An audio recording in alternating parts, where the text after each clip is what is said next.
नमस्कार साथियों, स्वागत है आप सभी का अंत्योदय एकेडमी पर। आज से हम मध्य प्रदेश का जो वीकली करंट अफेयर्स होता है उसकी शुरुआत कर रहे हैं।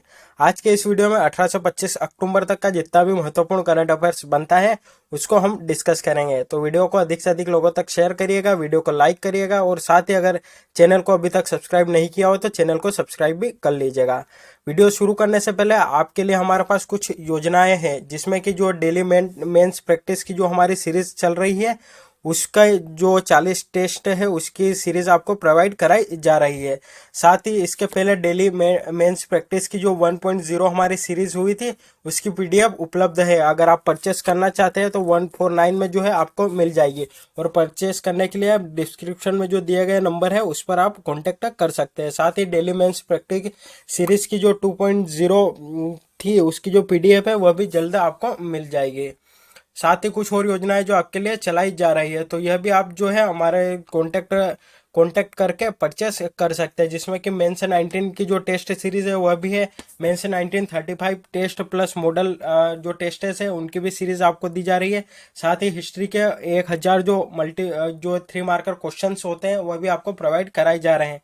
साथ ही डेली मेंस 19 की जो प्रैक्टिस सीरीज है वह भी आपको दी जा रही है। तो आप इन दी गई सीरीज में से किसी को भी अगर परचेस करना चाहते हैं तो दिए गए जो कॉन्टैक्ट नंबर है उस पर आप कॉन्टैक्ट कर सकते हैं। तो चलिए शुरुआत करते हैं आज के इस करंट अफेयर सेशन की।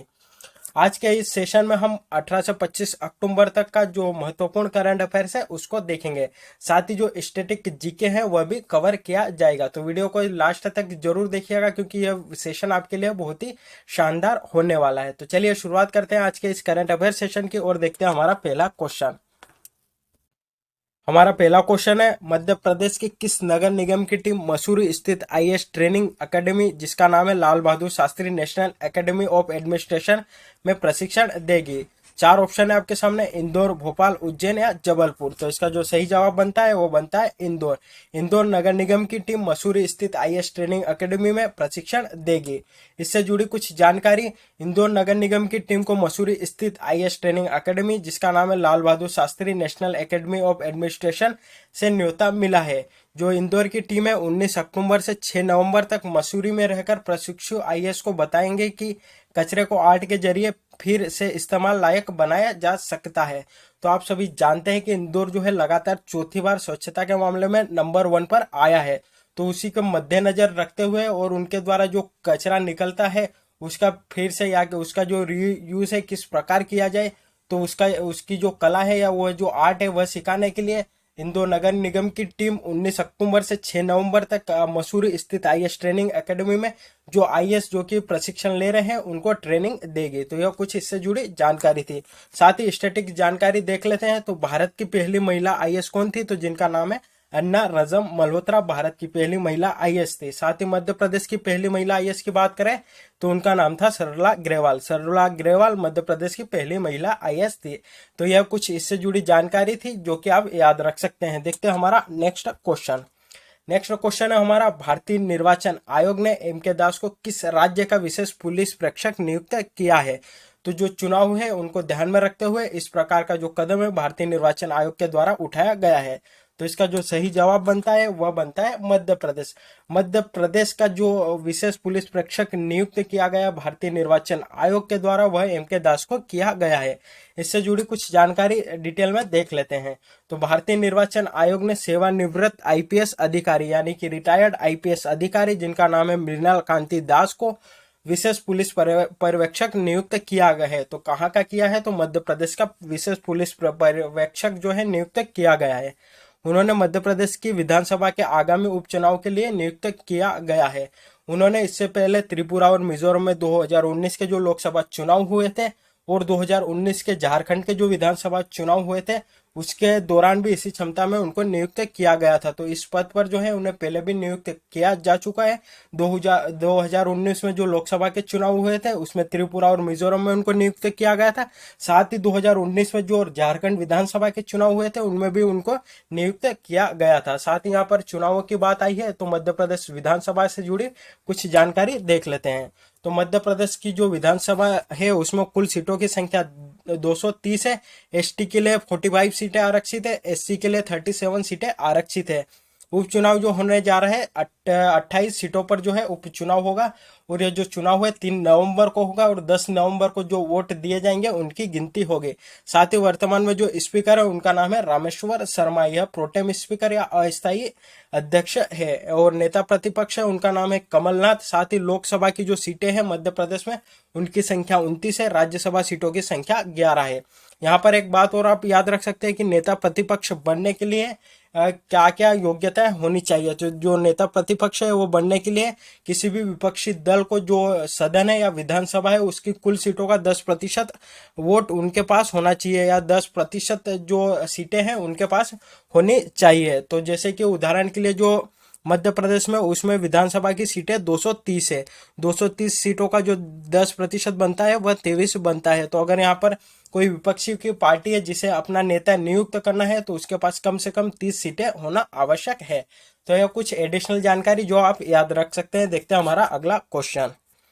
अगला क्वेश्चन देखने से पहले भारतीय निर्वाचन आयोग से जुड़ी कुछ जानकारी देख लेते हैं। तो जो भारतीय निर्वाचन आयोग है इसकी स्थापना 25 जनवरी 1950 को संविधान के अनुसार की गई थी। 25 जनवरी 1950 को इसकी स्थापना की गई थी। साथ ही जो है 25 जनवरी को राष्ट्रीय मतदाता दिवस भी मनाया जाता है। इसका उल्लेख संविधान के अनुच्छेद 324 से 319 तक किया गया है, जिसमें चुनाव आयोग और सदस्यों की शक्तियों, कार्यकाल, पात्रता आदि से संबंधित है। साथ ही निर्वाचन आयोग में एक मुख्य चुनाव आयुक्त और दो चुनाव आयुक्त होते हैं, अन्य चुनाव आयुक्त होते हैं। तो यह जो चुनाव आयुक्त होता है 3 सदस्यीय होता है, जिसमें एक मुख्य चुनाव आयुक्त और 2 अन्य चुनाव आयुक्त होते हैं।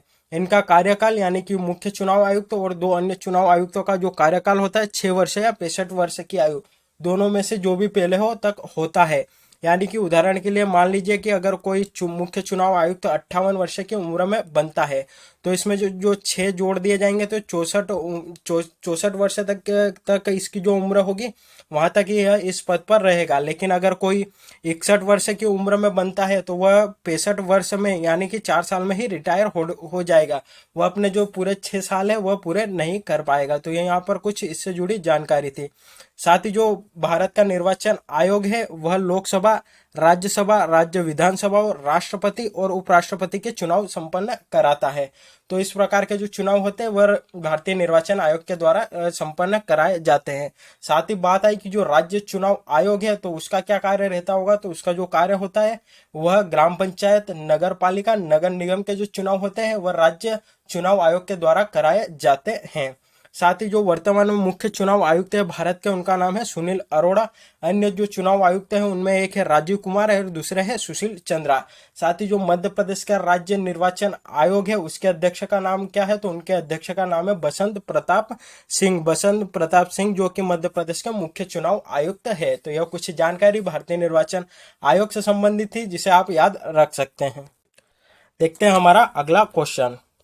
अगला क्वेश्चन है हमारा, नेशनल फर्टिलाइजर्स लिमिटेड की किस इकाई में इलेक्ट्रीशियन, फीटर और वेल्डर के व्यवसाय में युवाओं को प्रशिक्षित करने हेतु मध्य प्रदेश में स्थित आईटीआई राघोगढ़ के साथ समझौता ज्ञापन पर हस्ताक्षर किए हैं।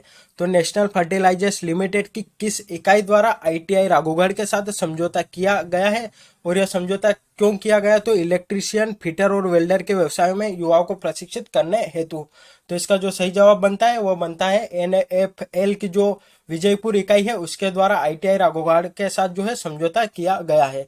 इससे जुड़ी कुछ जानकारी डिटेल में देख लेते हैं। तो सार्वजनिक उपक्रम नेशनल फर्टिलाइजर्स लिमिटेड एनएफएल ने युवाओं को विभिन्न प्रकार का कौशल प्रशिक्षण देकर भारी तथा प्रसंस्करण उद्योग में उनके रोजगार की संभावनाओं को बढ़ाने हेतु मध्य प्रदेश में स्थित आईटीआई राघोगढ़ के साथ जो है समझौता ज्ञापन पर हस्ताक्षर किए हैं। तो इस प्रकार का जो समझौता है उसका उद्देश्य है कौशल प्रशिक्षण देकर भारी तथा प्रसंस्करण उद्योग में जो रोजगार की संभावना है उसको बढ़ाना। एनएफएल की मध्य प्रदेश के विजयपुर स्थित इकाई ने इलेक्ट्रीशियन, फिटर और वेल्डर के व्यवसाय में समझौता ज्ञापन पर हस्ताक्षर किए हैं। साथ ही जो नेशनल फर्टिलाइजर्स लिमिटेड कंपनी है इसके 5 गैस आधारित अमोनिया यूरिया संयंत्र है, जिनमें से जो ये 5 संयंत्र है जिनमें से 2 पंजाब के नागल और भटिंडा में, एक पानीपत जो कि हरियाणा के अंतर्गत आता है और 2 मध्य प्रदेश में है। तो एक जो है गुना में है और दूसरा विजयपुर में स्थित है। तो क्वेश्चन ये भी आ सकता है कि जो नेशनल फर्टिलाइजर्स लिमिटेड कंपनी है उसके 5 गैस आधारित अमोनिया यूरिया संयंत्र है उसमें से मध्य प्रदेश में स्थित कितने संयंत्र है, या कितने संयंत्र जो है मध्य प्रदेश में स्थित है, तो उनकी जो संख्या बनती है 2। और किन किन स्थानों पर स्थित है, तो एक है गुना में और दूसरा है विजयपुर में। तो यह भी आप याद रख सकते हैं। देखते हैं हमारा अगला क्वेश्चन। अगला क्वेश्चन है हमारा, सिंगल यूज प्लास्टिक पर पूरी तरह प्रतिबंध लगाने के लिए देश में पहली बार प्लास्टिक प्रीमियर लीग कहां पर हुई है। तो इसका जो सही जवाब बनता है वो बनता है देश के सबसे स्वच्छ शहर इंदौर में प्लास्टिक प्रीमियर लीग जो है आयोजित हुई है। इससे जुड़ी जानकारी डिटेल में देख लेते हैं। तो आईपीएल की तर्ज पर नगर निगम इंदौर द्वारा सिंगल यूज प्लास्टिक पर पूरी तरह प्रतिबंध लगाने के लिए देश में पहली बार प्लास्टिक प्रीमियर लीग पीपीएल की जो है शुरुआत हुई है। इसमें पूर्व क्रिकेटर जिसमें नमन ओझा, अमन खुरासिया, संजय जगदाले और कमेंटेटर सुनील दोषी की कप्तानी में बनाई गई 4 टीमों में 45 दिनों तक प्लास्टिक इकट्ठा करने का मुकाबला चलेगा। तो यह जो 4 क्रिकेटर हैं इनकी कप्तानी में 4 टीमों का जो है गठन किया गया है। और इनको अगर यह 1 टन प्लास्टिक इकट्ठा करेंगे तो उस पर जो है इनको 10 रन मिलेंगे। तो जो सबसे ज्यादा प्लास्टिक इकट्ठा करेगा उसको अधिक से अधिक रन मिलेंगे और वही जो टीम होगी विजेता घोषित की जाएगी। साथ ही यहाँ पर क्रिकेट की बात आई है तो क्रिकेट से जुड़ी कुछ और जानकारी देख लेते हैं। तो क्रिकेट की सबसे बड़ी जो संस्था है उसका नाम है आईसीसी, जिसका फुल फॉर्म होता है इंटरनेशनल क्रिकेट काउंसिलिंग। इसके जो सीईओ है उनका नाम है मनु साहनी। इसका मुख्यालय दुबई संयुक्त अरब अमीरात में है। इसके अध्यक्ष वर्तमान में इमरान ख्वाजा है जो कि अंतरिम है, यानी कि जब तक कि इनका जो नया अध्यक्ष नहीं चुन लिया जाता तब तक यही इस पद पर रहेंगे। क्योंकि इसके पहले जो इसके अध्यक्ष थे जिनका नाम शशांक मनोहर था, उन्होंने जो है इस पद से जो है त्याग दे दिया था। तो यह इससे जुड़ी कुछ जानकारी थी। साथ ही बीसीसीआई से जुड़ी कुछ जानकारी देख लेते हैं। तो बीसीसीआई जो है उसका फुल फॉर्म होता है भारतीय क्रिकेट कंट्रोल बोर्ड। इसका मुख्यालय मुंबई में है। वर्तमान में जो इसके अध्यक्ष है उनका नाम है सौरव गांगुली और सीईओ जो है उनका नाम है हेमांग आमिन, जो कि बीसीसीआई के सीईओ है और यह भी अंतरिम है, यानी कि अब जब तक नया सीईओ नहीं मिल जाता तब तक इस पद पर यही रहेंगे। तो यह क्रिकेट से जुड़ी कुछ जानकारी थी जिसे आप याद रख सकते हैं। देखते हैं हमारा अगला क्वेश्चन। अगला क्वेश्चन है हमारा, हाल ही में किस राज्य की पुलिस द्वारा सीनियर सिटीजन के लिए वर्चुअल पुलिस परामर्श केंद्र की शुरुआत की गई है। तो इसका जो सही जवाब बनता है वो बनता है हमारे मध्य प्रदेश के द्वारा सीनियर सिटीजन की जो पुलिस परामर्श सीनियर सिटीजन है उनकी मदद करने के लिए वर्चुअल पुलिस परामर्श जो केंद्र है उसकी शुरुआत की गई है। और यह जो है मध्य प्रदेश सरकार के द्वारा शुरू किया गया है। इससे जुड़ी कुछ जानकारी, पुलिस ने 26,000 सीनियर सिटीजन के लिए वर्चुअल पुलिस परामर्श केंद्र की शुरुआत की है। अब तक पुलिस घरों में अकेले रहने वाले सीनियर सिटीजन की हर तरह की समस्या का एसपी पूर्व कार्यालय में पुलिस पंचायत के माध्यम से निराकरण करती थी, लेकिन बुजुर्गों की सेहत व कोरोना को देखते हुए इस पंचायत को पुलिस ने वर्चुअल परामर्श केंद्र के रूप में बदल दिया है। यानी कि अभी तक जो पुलिस थी सिर्फ जो सीनियर सिटीजन थी उनकी ही जो है समस्या का निपटान करती थी, लेकिन अब जो है वह वर्चुअल माध्यम से करेगी, क्योंकि जो कोरोना का काल है तो वहां पर घर घर जाना ठीक नहीं होगा। तो वर्चुअल माध्यम से जो है इनकी जो समस्या होगी उसका निपटान करेगी। पहले जो होती थी पुलिस घरों में अकेले रहने वाले सीनियर सिटीजन की ही समस्या का जो है निराकरण करती थी, लेकिन अब दूसरे भी जो सीनियर सिटीजन है उनका भी जो समस्या है उसका निराकरण वर्चुअल माध्यम से करेगी। तो यह इससे जुड़ी कुछ जानकारी थी। साथ ही मध्य प्रदेश पुलिस से संबंधित कुछ जानकारी देख लेते हैं। तो मध्य प्रदेश के जो पुलिस है उसमें वर्तमान पुलिस महानिदेशक जिनका नाम है वीके जोहरी, पहले महानिदेशक जिनका नाम है बीजी घाटे, पहले महानिरीक्षक बीपी दुबे थे। साथ ही पहली महिला आईपीएस मध्य प्रदेश की उनका नाम था आशा गोपालन। साथ ही यहाँ पर एक जो फैक्ट है आपको याद रखना है कि वर्ष 1982 में महानिरीक्षक के पद को समाप्त कर महानिदेशक का पद सृजित किया था।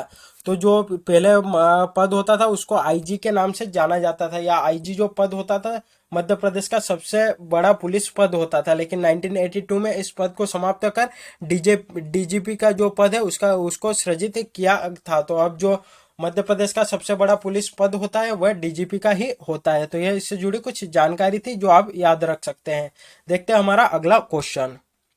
अगला क्वेश्चन है हमारा, कृषि विकास एवं किसान कल्याण मंत्री श्री कमल पटेल ने प्रदेश के किस जिले में कृषि महाविद्यालय बनाने के निर्देश दिए हैं। तो इसका जो सही जवाब बनता है वह बनता है हरदा में जो है कृषि महाविद्यालय बनाने के निर्देश कृषि मंत्री मध्य प्रदेश के जिनका नाम है कमल पटेल उनके द्वारा दिए गए हैं। इससे जुड़ी कुछ जानकारी देख लेते हैं। तो कृषि विकास एवं कल्याण मंत्री श्री कमल पटेल ने हरदा जिले के अबगांव कला नर्सरी में कृषि महाविद्यालय बनाने के निर्देश दिए हैं। उन्होंने इस हेतु राजस्व विभाग को जमीन अधिग्रहण की प्रक्रिया को आगे बढ़ाने के लिए भी निर्देशित किया है, क्योंकि जो जमीन अधिग्रहण की जो प्रक्रिया होती है वो राजस्व विभाग के द्वारा ही संपन्न की जाती है, तो उनके द्वारा इसको राजस्व विभाग को भी जो है निर्देशित कर दिया गया है। साथ ही मध्य प्रदेश का जो प्रथम कृषि विश्वविद्यालय है जवाहरलाल नेहरू कृषि विश्वविद्यालय है और यह जबलपुर में स्थित है। यह क्वेश्चन कई बार एग्जाम में आ चुका है कि मध्य प्रदेश का जो प्रथम कृषि विद्यालय है वह प्रदेश के किस जिले में है या कौन सा है। तो वह जो प्रदेश का पहला कृषि विश्वविद्यालय उसका नाम जवाहरलाल नेहरू कृषि विश्वविद्यालय है और यह जबलपुर में स्थित है। साथ ही केंद्रीय कृषि मंत्री या भारत के जो कृषि मंत्री है उनकी बात करें तो उनका नाम है नरेंद्र सिंह तोमर। नरेंद्र सिंह तोमर जो है भारत के कृषि मंत्री है और इनका जो निर्वाचन क्षेत्र हमारे मध्य प्रदेश में ही है और इनका जो निर्वाचन क्षेत्र वह मुरैना है। तो यह इससे जुड़ी कुछ जानकारी थी। साथ ही यहाँ पर कृषि का जो है उल्लेख आया है, तो कृषि से जुड़ी एक और जानकारी आपको दे देते हैं। तो जो कृषि है वह राज्य सूची का विषय होता है। राज्य सूची क्या होती है, तो जो संविधान है उसमें 12 अनुसूचियों का वर्णन किया गया है और 12 में से जो 7वीं अनुसूची है उसमें 3 अनुसूचियों का वर्णन किया गया है, जिसमें एक होती है केंद्र सूची, दूसरी होती है राज्य सूची और तीसरी होती है समवर्ती सूची। तो यह जो राज्य सूची है इसमें जो है कृषि है, यानी कि कृषि जो है राज्य का विषय है। इस पर कानून या जो विनियम बनाने का जो अधिकार है वह राज्यों के पास ही होता है। तो इससे यह भी आप याद रख सकते हैं। इसीलिए जो अर्थशास्त्री या जो कृषि वैज्ञानिक होते हैं उनका कहना है कि जो कृषि से जो कृषि विषय है उसको जो है राज्य सूची से हटाकर समवर्ती सूची में डाला जाए, ताकि जो इस पर जो नियम बना सके वह केंद्र भी बना सके, जिससे कि जो किसान है उनको भी फायदा हो। तो अगर आपसे 3 नंबर का प्रश्न आता है, 6 नंबर का भी प्रश्न आता है एमपीपीएससी में कि कृषि से संबंधित कुछ सुझाव दीजिए, तो उसमें आप यह पॉइंट भी डाल सकते हैं कि कृषि जो कि राज्य सूची का विषय है उसको राज्य सूची से हटाकर समवर्ती सूची में डाला जाए। देखते हैं हमारा अगला क्वेश्चन। अगला क्वेश्चन हमारा, हाल ही में किस राज्य सरकार द्वारा सीएम हेल्पलाइन को व्हाट्सएप पर भी शुरू किया गया है।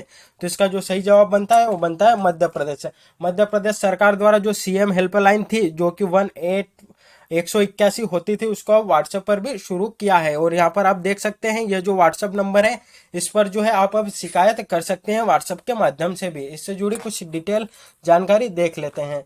तो मध्य प्रदेश में आम लोगों को अब सीएम हेल्पलाइन पर शिकायत करना और आसान हो गया है।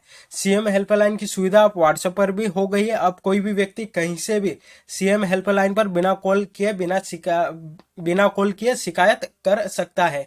शासन ने लोगों की मदद के लिए एक व्हाट्सएप नंबर जारी किया है। कोई भी व्हाट्सएप नंबर पर इस जो व्हाट्सएप नंबर दिया है इस पर कहीं से भी अब शिकायत कर सकता है। तो इस प्रकार जो सीएम हेल्पलाइन जो है व्हाट्सएप पर भी शुरू करने वाला जो मध्य प्रदेश है वह राज्य बन गया है, यानी कि सीएम हेल्पलाइन व्हाट्सएप पर शुरू करने वाला राज्य मध्य प्रदेश बन गया है। साथ ही इससे जुड़े कुछ और फैक्टर देख लेते हैं। तो यहाँ मध्य प्रदेश या सीएम का उल्लेख आया था, तो मुख्यमंत्री से जुड़ी कुछ जानकारी देख लेते हैं कि मध्य प्रदेश के मुख्यमंत्री कौन थे, पहले कौन थे और कौन अधिक समय तक रहा है। तो इससे जुड़ी कुछ जानकारी जो आपके सामने है। मध्य प्रदेश के पहले मुख्यमंत्री श्री रविशंकर शुक्ल थे। उमा भारती जो कि मध्य प्रदेश की एकमात्र महिला मुख्यमंत्री रही है। शिवराज सिंह चौहान जो कि वर्तमान में मध्य प्रदेश के मुख्यमंत्री है, उनके नाम जो है सबसे लंबे समय तक मुख्यमंत्री रहने का रिकॉर्ड है। उन्होंने नवंबर 2020 से दिसंबर 2018 तक सीएम कार्यालय में 13 साल तक जो है सेवा की थी और अब जो चौथी बार मुख्यमंत्री पद की शपथ ली है। साथ ही मध्य प्रदेश के पहले गैर कांग्रेसी सीएम जिनका नाम कैलाश जोशी था। तो यह कुछ मध्य प्रदेश के मुख्यमंत्रियों से संबंधित जानकारी थी जिसको कि आप याद रख सकते हैं।